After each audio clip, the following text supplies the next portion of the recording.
The captive Elira could not stop shaking. She sat on the cold metal floor of the cage, her thin arms wrapped around her knees. Her skin was marked with bruises and small cuts. The air smelled like oil and burned wires. She had never been so afraid in her life. Hours ago, everything had been different. She had lived in a small village hidden inside the red cliffs. She was used to soft winds and warm sunlight. But then the humans came. Huge machines fell from the sky. Her people screamed and ran, but no one came back. For her, she was too small, too weak. So they left her behind. Soldiers in dark suits found her hiding behind a broken wall. They did not hurt her, but their cold hands dragged her onto a ship. No one spoke to her. No one told her where she was going. They just locked her in this cage and turned off the lights. Lyra pulled her thin blanket tight around her shoulders. Her stomach hurt from hunger. Her throat felt dry like dust. Her eyes burned from crying, but no more tears would come. In the darkness, she tried to remember her mother's voice. She tried to think of anything that would make her feel safe, but nothing worked. A small red light blinked above the door. Lyra lifted her head. She had learned that when the light turned green, someone would come. She hoped they would bring water. But she also feared what else they might bring, because she had heard the stories. Stories whispered to all children in her village. Humans eat our kind. She closed her eyes and tried to push the thought away. But it stayed cold and heavy in her mind. The red light turned green with a soft click. Lyra's heart jumped. The door opened slowly, letting bright light flood the small room. She lifted her hand to shield her eyes. A tall shape stood in the doorway. He was much bigger than the others. His shoulders were broad, and he wore dark clothing. His face was hidden in shadow. He stepped inside and closed the door behind him. The room fell silent. Only the soft sound of her breathing remained. He walked closer to the cage. His boots made dull thumps on the metal floor. When he stopped, he knelt so his eyes were level with hers. For a long moment, he did not speak. He just looked at her. Lyra pressed herself back against the bars. She could feel her heart beating fast. She wished she could disappear. Finally, he spoke. His voice was deep but soft. "Are you hurt?" She did not answer. She did not move. He waited. Then he spoke again. "My name is Aaron," he said slowly. "I am not going to hurt you." She shook her head. Her voice was so small it was almost a whisper. "You will eat me," she said. He looked surprised. "What? That is what humans do," she said. Her eyes filled with tears. "You eat us." He took a slow breath and rested one hand on the floor. "No," he said gently. "That is not true." She turned her face away. Sure, he was lying. She had seen humans take prisoners before. No one ever came back. He reached into the small bag at his side and pulled out something wrapped in cloth. He placed it on the floor just outside the bars. Then he slid it slowly toward her. "It's food," he said. "I won't touch you. I will leave it here." Lyra looked down at the bundle. She could smell something warm and sweet. Her empty stomach ached. She wanted it so badly it hurt. But she did not move. Aaron stood slowly. "I will come back later," he said. He walked to the door and pressed a button. The door slid open, letting the light pour in again. Before he stepped out, he looked back at her. His face was still partly hidden, but she could see his eyes. They were blue. And for a moment, they looked almost kind. The door closed behind him. Darkness filled the room again. Lyra waited until she could not hear his footsteps anymore. Then she crawled forward on shaking hands. She touched the bundle with her fingertips. It was warm. She pulled it closer and opened the cloth. Inside was soft bread and a small piece of dried fruit. Her throat tightened. No one had ever given her food without asking for something in return. No one had ever spoken to her in a gentle voice. She did not understand, but she knew one thing. She was still alive, and for now, that was enough. The first meal. Lyra sat in the dark, her small hands holding the bundle of food. She stared at the soft bread and dried fruit. Her stomach was so empty it felt like it was eating itself, but she was afraid to eat. What if it was a trick? What if the food was poison so she would be easier to carry or kill? Her mind raced with fear. She remembered the stories her mother used to whisper them when the fires burned low. "Humans will smile while they hurt you. Humans will feed you so you grow fat. Then they will eat you." She pressed the back of her hand to her mouth. Her heart beat so hard it hurt. She thought about throwing the food away, but the smell was too strong, too warm. She had never been this hungry. Finally, she took a small bite of the bread. She waited. Nothing happened. Her throat felt tight, but she forced herself to swallow. The taste was soft and a little sweet. It was the first good thing she had tasted since she was taken. A tear slid down her cheek. She wiped it away. Quickly, she took another bite. Then another. Soon, the bread was gone. Her stomach felt less empty. She unwrapped the piece of fruit and held it in her hand. It was bright red and smelled sweet. She had never seen anything like it. She lifted it to her mouth and took a careful bite. Her eyes closed. As the taste filled her mouth, she felt something warm spread in her chest. Maybe this was not a trick. Maybe he really did not want to hurt her. But why? She set the empty cloth aside and wiped her hands on her thin dress. The cage was still dark and cold, but she felt a little stronger now. She pulled the blanket around her shoulders and curled up on her side. Her eyes stared at the door. She wondered when the human would come back. She wondered if she would be brave enough to speak again. Time passed slowly. She did not know if it was hours or days. Sometimes she slept. Sometimes she just watched the red light over the door, waiting for it to turn green. When it finally did, her heart jumped. The door opened. Light spilled into the room. She lifted her head, blinking. Aaron stepped inside. His blue eyes looked tired, but he did not look angry. He knelt by the cage, setting down another bundle. "Did you eat?" he asked. Softly. She nodded once. "Was it good?" She did not know how to answer. Finally, she whispered, "Yes." He seemed to relax a little. "I brought more," he said. He pushed the bundle closer. She did not touch it. Instead, she asked in a small voice, "Why?" He looked at her for a long moment. "Because you are hungry," he said. "Because you don't deserve to suffer." Her eyes filled with tears again. She tried to understand. He was human. He was supposed to be cruel, but nothing he did made sense. She swallowed hard. "You will not eat me," she whispered. His eyebrows pulled together. Double quotes. "No," he said. "Never. But you are human," she said. He nodded. Double quotes. "I am," he said. "But not all humans are the same." She wiped her cheek with the back of her hand. "I don't understand," she said. He sighed. "I know," he said gently. "You have heard many stories." He rested one hand on the floor, palm up. He did not try to touch her. "I am not here to hurt you," he said again. For a long time, she did not move. Then she crawled forward a little, just close enough to pick up the food. She pulled it back into her lap and unwrapped it. It was more bread and a small container of clean water. She lifted the water slowly to her mouth. She drank until it was empty. When she finished, she looked at him. "Thank you," she whispered. He nodded. "You are welcome," he said. She watched him carefully. Her fear was still there, but it was a little smaller now. He stood up and looked down at her. "I will come back later," he said. "Rest." She nodded slowly. As he left, she felt something she had not felt since the day she was taken. A small spark of hope. Maybe he was telling the truth. Maybe she would not die here. Maybe he was the first good human she would ever know. The conversationalist did not sleep much that night. She sat in the corner of her cage, holding the empty water container. Her mind was full of questions she could not stop thinking about. Why did he help her? Why did he not act like the humans from the stories? Her heart still told her to be careful. But another part of her, small and hidden, wanted to believe him.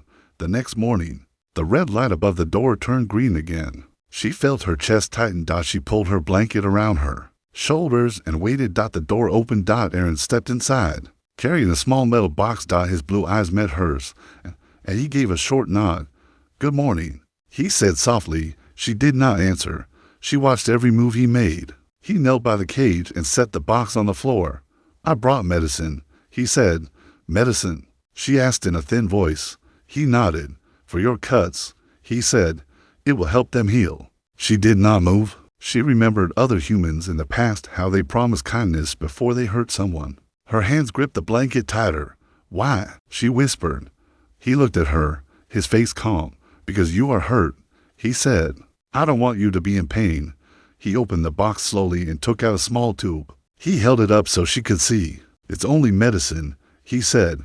"You don't have to take it if you don't want." She studied the tube. Her cuts burned every time she moved, but she was afraid.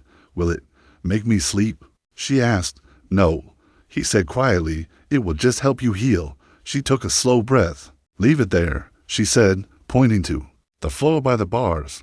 He nodded and placed it carefully. Then he moved back and sat against the wall. He did not stand over her or try to come close. She was surprised by this. You are different, she said after a moment. Different how? He asked. The stories, she whispered. They say humans are monsters. He looked down at his hands. Some are, he said softly, but not all. She shifted the blanket off her shoulders and picked up the medicine. Her fingers shook as she opened it. She put a little on her arm where the biggest cut was.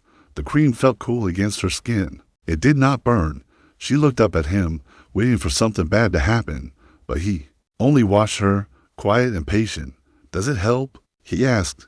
A little, she whispered. He nodded. Good. He said. For a while, neither of them spoke. The silence felt strange, but not scary. Finally, she asked the question that had been in her mind all night. Why did you save me? He took a long breath before answering. I found you in the ruins, he said. Your people had left. The fires were spreading. I couldn't just walk away. She stared at him. But why? He looked into her eyes. Because no one deserves to be left alone, he said quietly. Her throat felt tight. She did not know what to say. No one had ever said something like that to her. Not even her own people. What will happen to me now? She asked. I don't know, he admitted. I will try to keep you safe. From who? She asked. From everyone, he said. She pulled her knees to her chest and rested her chin on them. I'm still afraid, she whispered. He nodded. That's okay, he said softly. Fear means you're still fighting. She looked at him, her eyes wide. You think I'm strong? He smiled just a little. Yes, he said. I think you're stronger than you know. Her heart fluttered at his words for the first time. She thought maybe she was not completely broken. Maybe she was not as weak as everyone said. She watched him stand up and walk to the door. I will bring you more food later, he said, and more medicine. She nodded slowly. As he left, she whispered the words she had never said to any human before. Thank you. He paused and turned his head slightly. You're welcome, he said. Then the door closed. In the quiet, Lyra pressed her hand over her heart. It was still beating fast. But it did not feel like fear this time. It felt like something she did not have a word for yet. Something warm. Something like hope. Asterisk. The escape plan. Lyra woke to the sound of loud alarms. Her eyes opened wide. Red lights flashed across the walls. The metal floor shook under her. She scrambled to sit up, her heart racing. What was happening? Was this the end? The door to her cage burst open. Aaron ran inside. His face looked tense, his blue eyes sharp. He was breathing hard, like he had been running.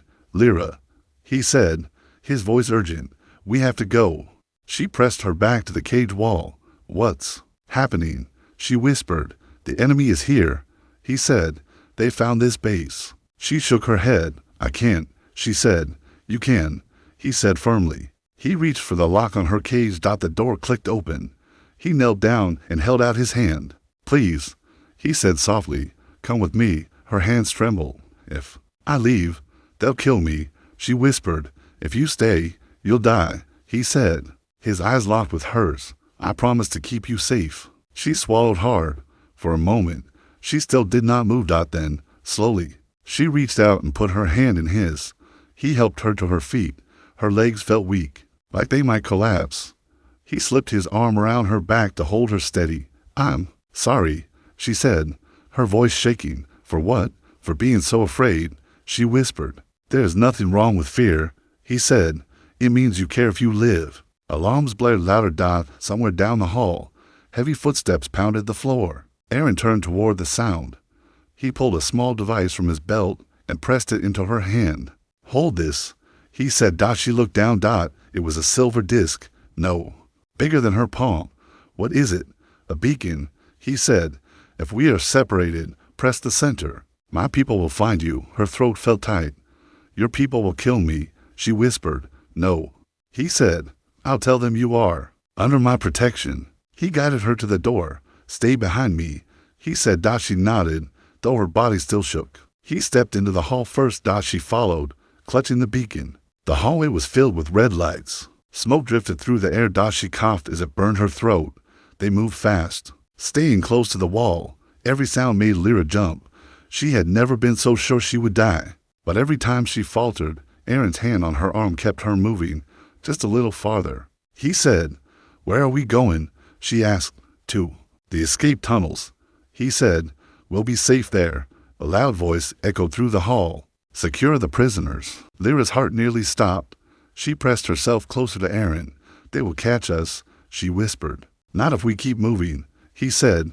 They turned a corner and stopped. The enemy soldiers stood at the end of the hall.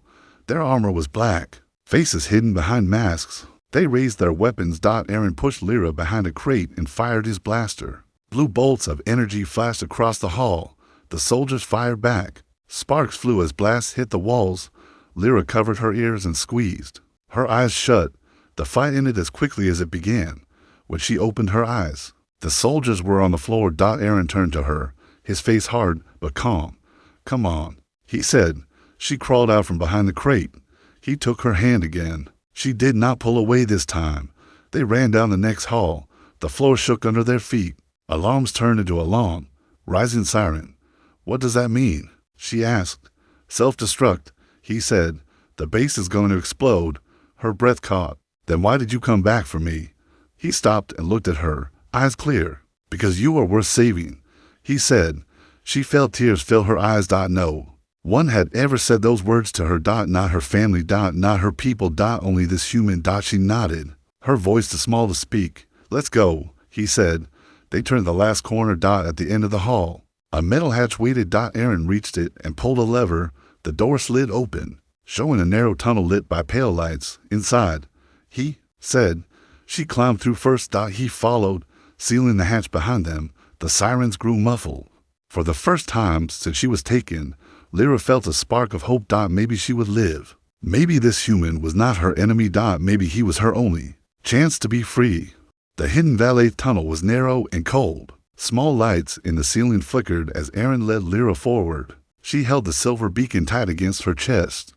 Her legs were weak, but she did not stop. Every step took her farther away from the place she had feared she would die. After many minutes, the tunnel sloped upward. Fresh air touched her face. She breathed in slowly, surprised by how clean it smelled. Ahead, a soft blue glow marked the end of the passage. Aaron reached the opening first. He looked back at her. Almost there, he said gently. She nodded, too tired to speak. He helped her climb out of the tunnel. Her eyes went wide as she looked around. They stood in a hidden valley between tall cliffs. Soft grass covered the ground. Small flowers glowed in the moonlight. A stream of clear water ran through the middle. It was the most beautiful place she had ever seen. She took a shaky step forward, then fell to her knees. Her body was too tired to hold her up any longer. Aaron knelt beside her. You're safe now, he said softly. She pressed her hands into the grass. The cool blades felt real under her palms. She closed her eyes. For the first time in many days, she was not locked behind metal bars. Aaron reached into his pack and pulled out a small packet of food. He handed it to her. Double quotes eat, he said. She looked up at him with wide eyes. You don't have to do this, she whispered. I know, he said, but I want to. She opened the packet slowly. Inside was soft bread and dried fruit. She ate one small bite at a time. Her hands still shook, but not from fear. This time, it was because she was so tired her body did not know how to stop. When she finished, she set the empty packet aside. Her voice came out small and raw. Why are you helping me? Aaron sat down on the grass across from her. His face was calm, but his blue eyes were sad. Because you remind me of someone, he said quietly. Who? He looked down at his hands. My daughter, he said. Lyra's single quotes S breath caught. What happened to her? She asked softly. He closed his eyes for a moment. She was sick, he said. I did everything I could, but I couldn't save her. Her heart ached at the pain in his voice. She wanted to say something, but no words came. He looked up at her again. When I found you in that ruined village, he said, I thought, maybe this time, I could help. Lyra felt tears fill her eyes. No one had ever looked at her with kindness before. But I'm not her, she whispered. I know. He said, You are Lyra. That is enough. She wiped her cheek with her hand. What happened now? She asked. He took a slow breath. I sent a signal to my people, he said. They will come for us soon. Her eyes went wide with fear. They will kill me, she said. Double quotes no, he said firmly. I will not let them. She looked down at the grass, feeling her chest tighten. But I'm nothing to them, she whispered. I'm nothing to anyone. He reached out and touched her hand carefully. She flinched at first, but then she let him. You are not nothing, he said softly. You are alive. You matter. The wind moved gently through the grass. She closed her eyes. His words felt like warm light in a place that had always been dark. After a while, she opened her eyes again. Are you afraid? She asked. He nodded. Double quotes. Yes, he said, but I'm not leaving you. She swallowed hard. Even if it means you get hurt, especially then, he said. Her heart felt too full to speak. She only nodded and looked up at the stars. For the first time, she wondered if maybe there was something better waiting for her. Maybe she was not meant to be alone forever. Maybe this human was proof that kindness could be real. And maybe she could learn to trust again. The attacked hidden valley was quiet for a long time. Lyra sat near the small stream, feeling the cool water on her fingers. Aaron worked to build a small fire. He moved slowly, his eyes always watching the sky. She knew he was waiting for something or someone. Do you think your people will come soon? She asked softly. He looked up, his face calm. Yes, he said. They always answer my signal. Her chest felt tight. Will they hate me? He shook his head. No, he said. I will tell them you are under my protection. She swallowed hard. And they will listen. They will. He said. She wanted to believe him, but fear still sat in her heart like a heavy stone. She had been called worthless so many times that it was hard to think she could be safe anywhere. The wind shifted. Aaron turned his head sharply. Get down, he said in a low voice. Lyra dropped flat onto the grass. Her heart thumped hard in her chest. She saw a bright light move across the top of the cliffs. What is it? She whispered. A search drone, he said. She felt cold all over. They found us, she whispered. The drone passed overhead. A soft hum filled the air. Aaron pulled a small device from his belt and pressed a button. A thin blue shield spread over them like a dome. Stay under this, he said. Lyra curled her body smaller, pressing her cheek to the ground. She could hear her own breathing, fast and shallow. The drone moved away. For a moment, she thought they were safe again. Then a loud crack split the night air. She looked up and saw the enemy ships descending into the valley. Their engines glowed red. Her body turned to ice. They're here, she gasped. Aaron stood and pulled her to her feet. Listen to me, he said, his voice calm but hard. You have to run to the trees. I can't, she whispered. You can, he said firmly. You must. He pressed the silver beacon into her hand. If you get lost, press the center, he said. They will find you. Tears filled her eyes. What about you? I will. Hold them off, he said. She shook her head. No, Lyra, he said, his eyes locked on hers. You are stronger than you think. He turned and raised his blaster as the ships landed. Soldiers in dark armor began to pour out. She saw their weapons and felt her legs go weak. She looked at Aaron's back, then at the line of trees on the far side of the valley. Her heart screamed at her to run, but her feet would not move. Aaron fired first. Bright blue blasts lit up the dark. The enemy soldiers spread out, returning fire. Sparks flew as blasts hit rocks and grass. She covered her ears and crouched lower. One of the soldiers shouted, "Take the human alive, kill the girl." Her breath caught. She pressed the beacon tight in her hand. Aaron turned halfway to look at her. Double quotes. Go, he shouted. His voice was so strong it broke something inside her. She stood on shaking legs and ran. She ran across the grass, past the stream, toward the trees. Blaster fire cracked behind her. She did not look back. Her lungs burned, but she kept going. She reached the first trees and hid behind a wide trunk. Her chest rose and fell in fast, hard breaths. She looked back over her shoulder. Aaron was still standing, firing again and again. A group of soldiers moved to surround him. Her hand tightened around the beacon. Her mind screamed to keep running, but her heart would not let her. She took one step forward, then another. I can't leave him, she whispered to herself. The fear in her chest was still there, but it was smaller now than something else, something stronger. She turned and ran back toward the fight. As she reached the edge of the clearing, she saw Aaron fall to one knee. A blast had hit his shoulder. The soldiers closed in. Her heart pounded so loud it drowned out the sound of the weapons. She had never been brave. She had never been strong, but she could not watch him die. She lifted the beacon in her hand. Her thumb hovered over the button. She took a slow breath. Then she pressed it. A bright blue light shot into the sky, cutting through the dark. It It was a signal to his people. It was also a warning to the enemy. They all turned. To look at her. She lifted her chin. She would not run. Not this time. The choice Lyra stood in the open, the bright blue beacon light shining above her. The enemy soldiers turned toward her, their weapons raised. Her heart pounded so hard it hurt. She knew she could die here. But she also knew she could not leave Aaron alone. Aaron lifted his head. His blue eyes locked on hers. No, he shouted, run. She shook her head. I won't, she said, her voice shaking but clear. The leader of the soldiers stepped forward. Drop the beacon, he ordered. She held it tighter. No, she whispered. A soldier moved toward her. Weapon ready, she took a step back, but she did not drop the beacon. Aaron struggled to stand. His injured arm hung at his side. Leave her alone, he said through clenched teeth. The leader ignored him. He lifted his hand to signal the others. Just before he could speak, a loud voice echoed over the valley. Stand down. Everyone froze. Bright lights filled the sky as 3 large ships descended. They were not enemy ships. They were human rescue ships. Lyra felt her knees go weak. She had called them. She had saved them. The soldiers looked up, their masks hiding their faces. One by one, they began to back away. As the ships landed, human soldiers poured out, weapons aimed. The enemy soldiers turned and fled into the trees.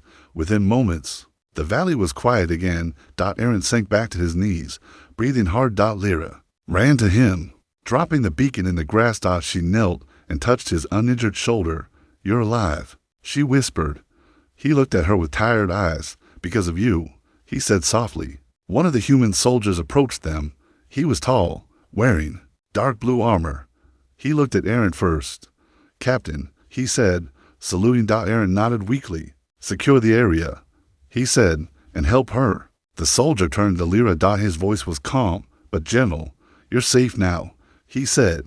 She felt tears fill her eyes. She nodded slowly. Another soldier brought a small medkit and began to check Aaron's wound. Lyra sat beside him, her hands resting in her lap. She watched the human soldiers work together. No one looked at her with hate. No one called her worthless. She realized she was not a prisoner anymore. She was something else. Aaron looked at her and tried to smile. I told you, he said softly. You were stronger than you knew. She swallowed hard. I was so afraid, she whispered. I still am. He nodded. That's okay, he said. Bravery doesn't mean no fear. It means doing the right thing even when you're afraid. Her chest felt tight with something warm and heavy. She thought it might be pride. A medic helped Aaron stand. He leaned on the soldier, but kept his eyes on Lyra. You're coming with us, he said. Her breath caught. They will let me? Yes, he said firmly. I will make sure of it. She stood slowly, her legs trembling. She looked at the rescue ships waiting in the grass. For a moment, she thought about running away. She thought about hiding in the trees. But then she remembered the look in Aaron's eyes when she pressed the beacon. She remembered how it felt to be brave. She took a deep breath and walked to his side. He reached out and took her hand gently. Her fingers closed around his. They stood together in the quiet. The sun was rising over the cliffs. Soft golden light touched the grass and her hair. For the first time, she felt it on her skin without fear. The medic guided them toward the nearest ship. As they walked, Lyra looked up at Aaron. Why did you come back for me? She asked. He looked down at her, his blue eyes soft. Because no one deserves to be left alone, he said. Her throat tightened. And you don't think I'm nothing, she whispered. He squeezed her hand. No, he said. I think you are brave, and you matter. She closed her eyes, feeling tears slip down her cheeks. But they were not sad tears. They were something else, something lighter, something that felt like hope. As the ship door closed behind them, she took one last look at the valley. She knew her life would never be the same. She did not know what would come next. But she was not afraid anymore, because for the first time, she was not alone. She had chosen to believe in something better, and she had found it.